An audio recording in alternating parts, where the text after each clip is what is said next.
In 2016, filmmaker Makoto Shinkai's wildly popular film, Your Name, released in theaters.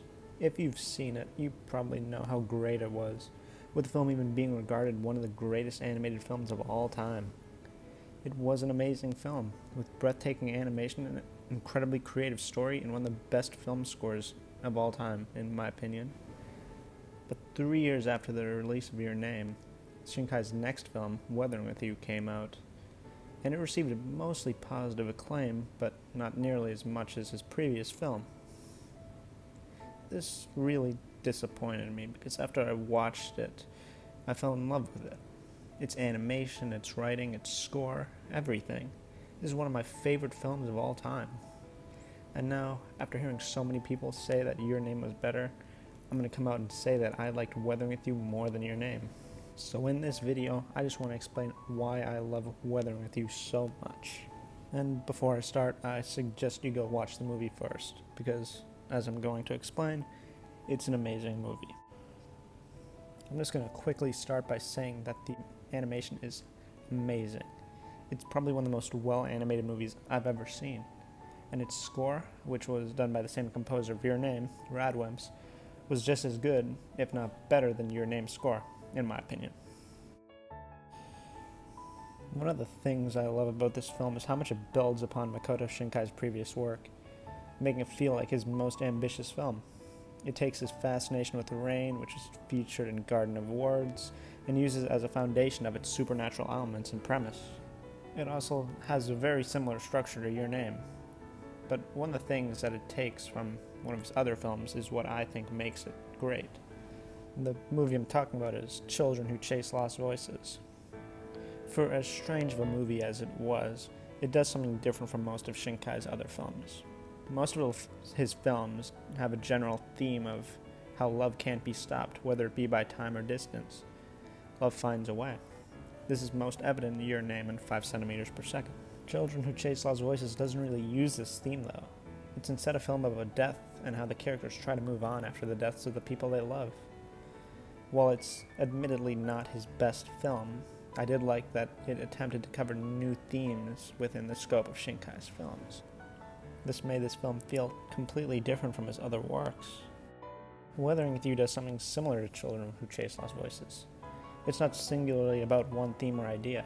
It's about many. It's about love, it's about growing up, it's about the environment. It's a mix of his older themes and his new. And Weathering With You doesn't draw the theme of love being unstoppable. It's actually a vital part of the movie, but it's not the only focus, as it was in Your Name or 5 centimeters per second. After all, Weathering With You is also a coming-of-age story on top of being a supernatural romance story, and I think that's what makes me love Weathering With You over his other films. I loved Your Name, and I think his other films are amazing as well, but I think Weathering With You does a lot more with its characters than his other films, which makes it a much more interesting film for me. But even though Weathering With You is a coming-of-age story, the characters don't grow up in a typical way. They're being constantly told to grow up. They're told that they can't change the world, and they're told that they can't really do anything, because they're just kids. But they don't let this stop them. At the end, they accept the consequences of their actions, the consequences of what their love will have on the rest of the world. And they still change the world despite being told that they can't. Both leads learn not a rule they have to follow, but an idea they should live by. Hodoka learns that home isn't a place but who you're with, and Hina learns that the weight of the world doesn't have to be on her shoulders. This ties into the aspects of love featured in most of Shinkai's films, with the love between the two characters being what brings this change, because at the end of the day, all of Shinkai's films are about the importance of love, whether it be loving yourself or someone else. Even the supporting character, Mr. Suga, learns about this. He's also one of my favorite parts of the film. Throughout the film, we see him try to gain custody of his daughter, which stops him from helping Hodoka because of the consequences it could have for him. But at the end, he accepts the consequences to help Hodoka reunite with Hina, because he knows the importance of love, and he knows that it can't be stopped. It even establishes this theme of love with its stakes.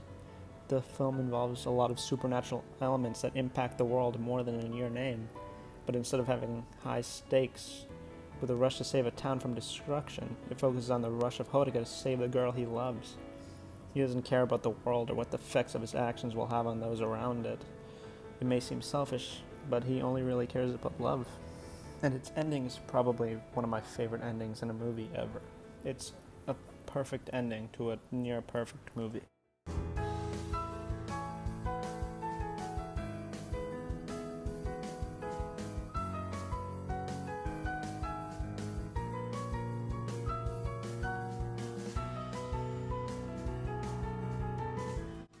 I say near perfect because, of course, as with any piece of art, it's flawed. I could talk about how it's a bit melodramatic or how Hotoka's backstory could be explored a bit more, but at the end of the day, I don't want to talk about those things because I just want to talk about why I love the movie. I don't care about any of the problems it has because it's a great movie. I want more people to watch this movie, which is kind of why I made this video. So many people say that they won't watch this because it's animated, and they're missing out because this is, in my opinion, one of the greatest animated films of all time. And I don't think people need to compare it to Your Name. Sure, they're made by the same person, but it doesn't matter how good they are compared to each other because they're both their own movies. So if you haven't already watched the movie, I suggest you do, because maybe you'll love it as much as I do.